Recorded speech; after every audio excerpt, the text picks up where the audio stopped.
सभापति महोदय, पिछले साल सितंबर में इस गरिमामयी सदन के समक्ष मैंने एक विस्तृत वक्तव्य ईस्टर्न लद्दाख में भारत चीन सीमा पर हुई डेवलपमेंट्स के बारे में दिया था।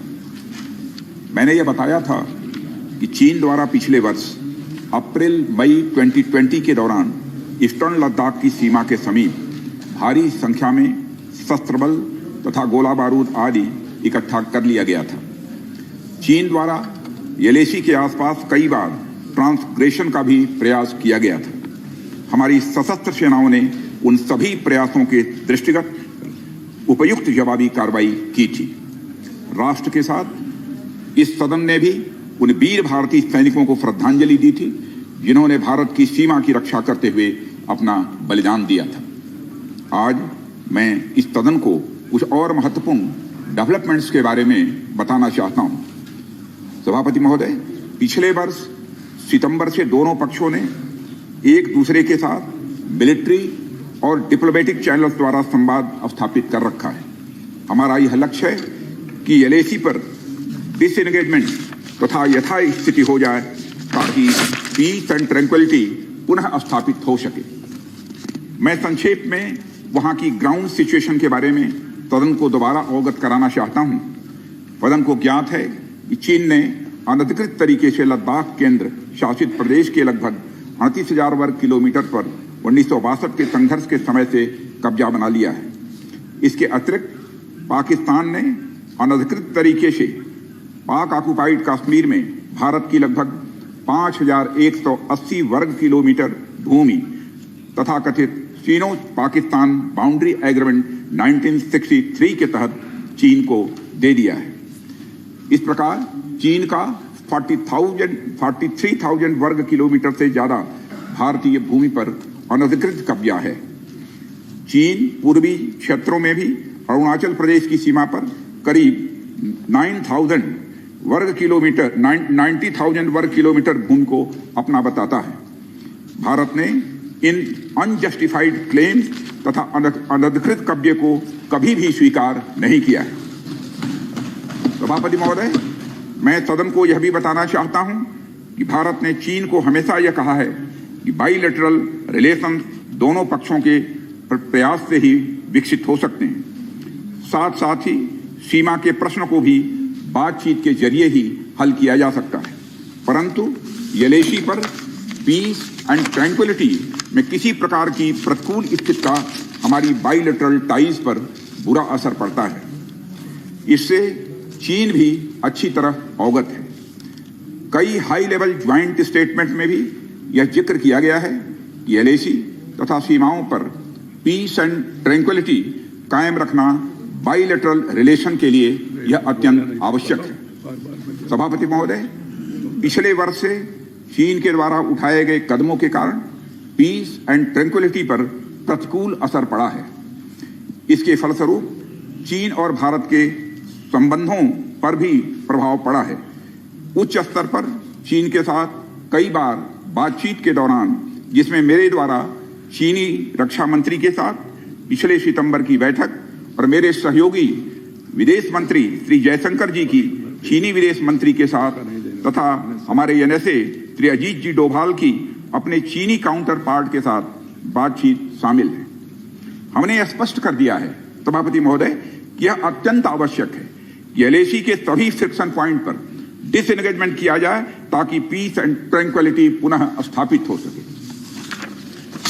सभापति महोदय, पिछले वर्ष मैंने इस सदन को अवगत कराया था कि एलएसी के आसपास ईस्टर्न लद्दाख में कई फ्रिक्शन एरियाज बन गए हैं। चीन ने बड़ी संख्या में सेना एवं गोला बारूद आदि भी एलएसी के आसपास तथा उसके पीछे अपने क्षेत्रों में इकट्ठा कर लिया है। हमारे सशस्त्र सेनाओं द्वारा भी भारत की सुरक्षा की दृष्टि से एडिक्वेट तथा इफेक्टिव काउंटर डिप्लॉयमेंट भी किए गए हैं। मुझे यह बताते हुए सभापति महोदय गर्व महसूस हो रहा है कि भारतीय सेनाओं ने इन सभी चुनौतियों का डटकर सामना किया है सभापति महोदय, तथा अपने शौर्य और बहादुरी का परिचय पेंगांग त्सो के साउथ एवं नॉर्थ बैंक पर दिया है।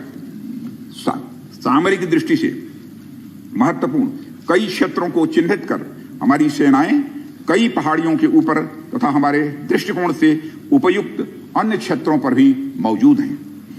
भारतीय सेनाएं अत्यंत बहादुरी से लद्दाख की ऊंची दुर्गम पहाड़ियों तथा कई मीटर बर्फ के बीच में भी सीमाओं की रक्षा करते हुए अडिग हैं और इसी कारण हमारा एज बना हुआ है। सभापति महोदय, हमारी सेनाओं ने इस बार भी यह साबित करके दिखाया है कि भारत की संप्रभुता एवं अखंडता की रक्षा करने में वे सदैव हर चुनौती से लड़ने के लिए तत्पर हैं और अनवरत कर रहे हैं।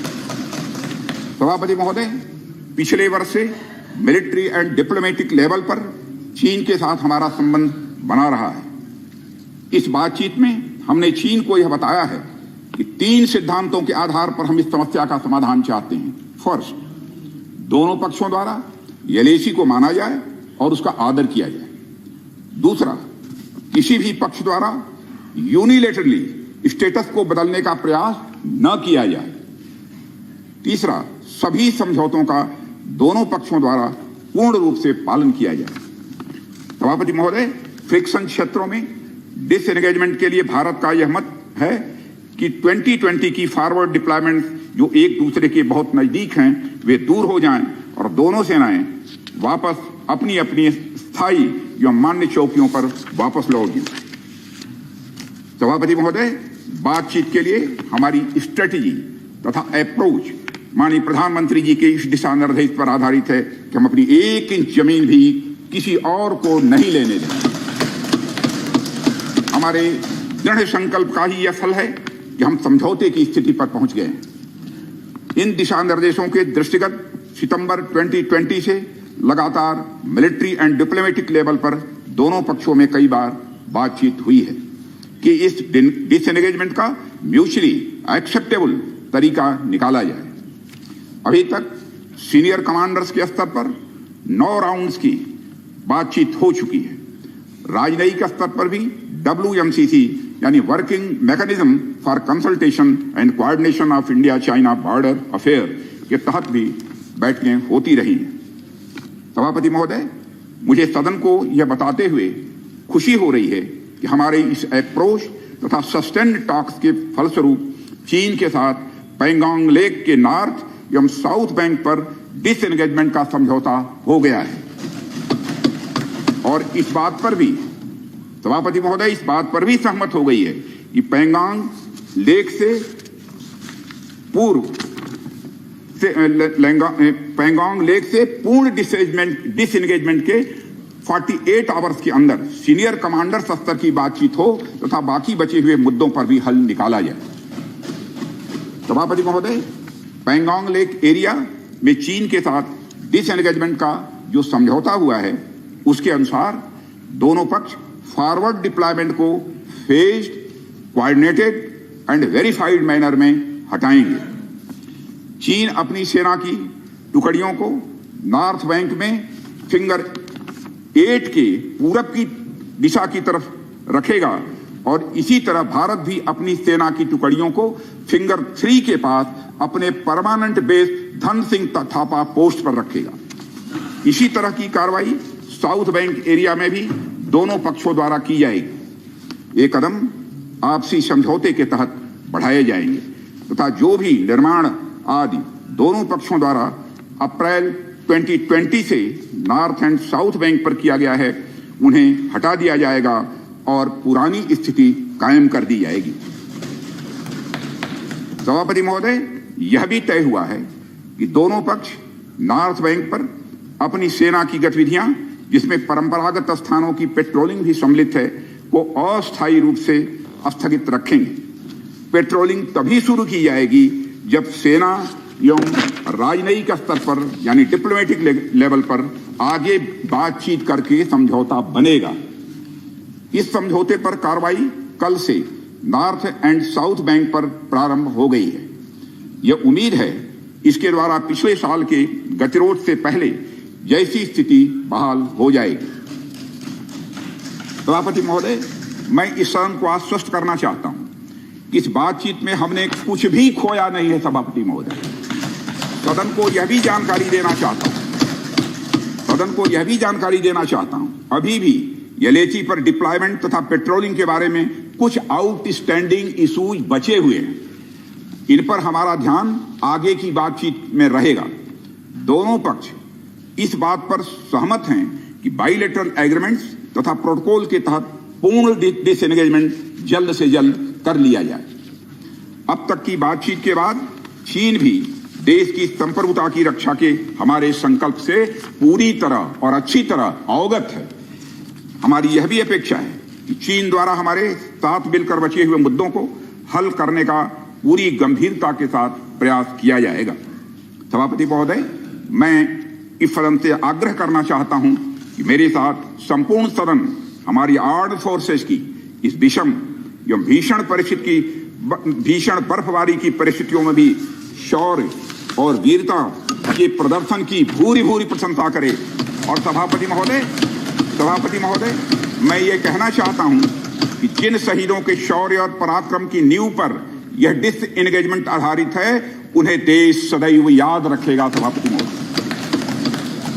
सभापति महोदय, मैं इस बात से भी पूरी तरह से आश्वस्त हूं कि यह पूरा सदन, चाहे कोई किसी भी दल का क्यों न हो, देश की संप्रभुता, एकता और अखंडता और सुरक्षा के प्रश्न पर एक साथ खड़ा है और एक स्वर से समर्थन करता है कि यह संदेश केवल भारत की सीमा तक ही सीमित नहीं रहेगा, बल्कि पूरे विश्व को जाएगा। सभापति महोदय, यह बात मैं विश्वास के साथ कह सकता हूं।